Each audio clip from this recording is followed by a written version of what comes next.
Yo bande de yo, c'est Corabo, donc c'était juste pour vous dire que cette vidéo-là a été enregistrée il y a un petit moment.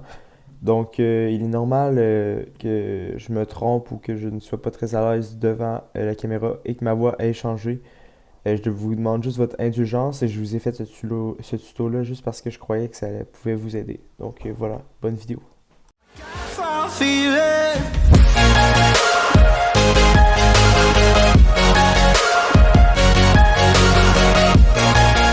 Comment faire un serveur, donc il héberge son propre serveur sans Hamachi, donc il ne vous faudra pas Hamachi. Voilà, c'est très simple. Donc, premièrement, je vais vous demander d'aller télécharger Spigot. Pour ceux qui ne savent pas c'est quoi Spigot, c'est un petit peu comme CraftBucket, c'est juste que CraftBucket a fermé, dans le fond, on ne peut plus télécharger CraftBucket, c'est plus valable, donc Spigot le remplace. Donc, vous allez sur Internet et vous téléchargez Spigot. Donc, ça, je crois que vous êtes capable de le faire du tout. Donc, vous allez commencer par vous créer un dossier. Moi, je vais l'appeler serveur tuto. Donc, c'est vraiment simple. Hop. Allez, ensuite, moi, je l'ai copié-collé. Donc, une fois que vous avez votre pigote, vous allez le mettre ici. Donc, c'est encore simple. Donc, si vous me suivez encore. Donc, vous glissez, sûrement vous l'avez mis sur votre bureau, vous allez glisser dans votre serveur. Donc, ensuite, vous allez faire un nouveau euh, document texte. Vous allez le nommer, par exemple, serveur. Donc, ça n'importe peu. Ensuite, dans ceci, vous allez copier donc quelque chose de très dur que je vais vous mettre dans la description. Donc c'est juste ça que vous pouvez marquer. Il n'y a rien d'autre. Donc voilà, c'est ce petit indice-là que je vais chercher. Hop. Donc, enregistrer sous. Ensuite, c'est vraiment important cette partie-ci. Donc vous allez faire run.bat. OK? Donc ça peut être n'importe quoi, mais au lieu de run, ça peut être start, ça peut être n'importe quoi. Moi je mets run parce que ça me tente. Mais après ça, il faut le point bat, ça c'est sûr. Donc, ensuite, dans ici, fichier texte que vous voyez ici, vous allez remplacer par tous les fichiers. Donc là, vous voyez que Spigot embarque, ça veut dire que quand tu vas lancer ça, ça va lancer Spigot en même temps. Donc jusque-là, je crois que vous comprenez. Vous allez faire enregistrer. Donc ceci est fait et ça vous a rajouté un petit run.bat juste ici. Donc ceci sera la console de votre serveur. Donc une fois ceci fait, ouais, je sais pas si vous aviez déjà Spigot, mais vous allez renommer ici ceci pour Spigot tout court. Donc, vous allez faire run. Ils vont loader les librairies et tout. Et ils vont vous amener sur EULA. Donc, c'est quoi EULA? EULA, c'est que vous acceptez les termes d'un serveur Minecraft et tout que Mojang vous oblige d'accepter. Donc, si vous acceptez pas EULA, votre serveur ne pourra pas marcher. Donc, voilà, vous voyez que c'est en train de créer un petit peu tous les dossiers. Voilà, c'est en train de les créer. Il faut juste attendre. Euh, puis ça devrait être bon.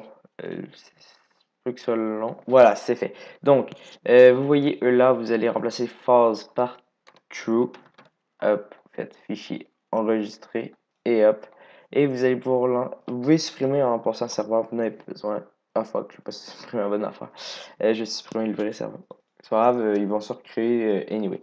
Donc vous avez juste à attendre, ils vont tous se rajouter. Puis après ça, on va s'occuper des properties de votre serveur. Mais ça, je crois que vous êtes pas mal capable de les remplir. Pareil, je vais vous aider. Pendant ce temps-là, je vais aller chercher mon IP. Donc votre IP, vous pouvez aller la chercher en allant ici. Euh, bon, il y a certaines choses que je ne ferai pas dans votre tuto parce que je ne veux pas que vous voyez mon IP, ce serait trop facile de DDoS. Mais vous allez marquer. Attendez. Donc là, moi, je suis sur Windows 10. Donc, vous allez marquer CMD. Oups. CMD, donc c'est la liste de commandes.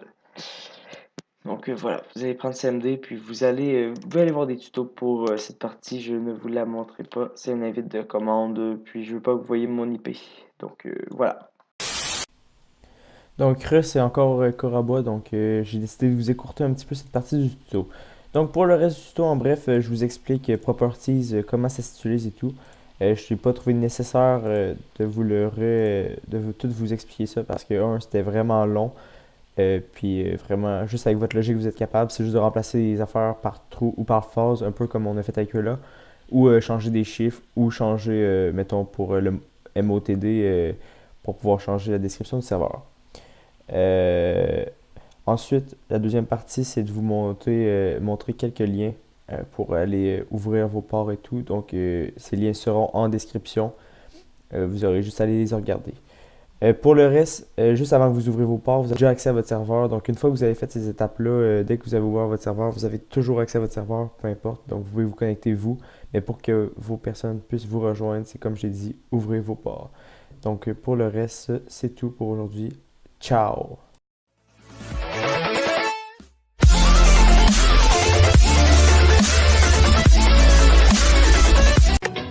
You've been out all night, I don't know where you've been. You're slurring on your words, not making any sense, but I don't fucking care.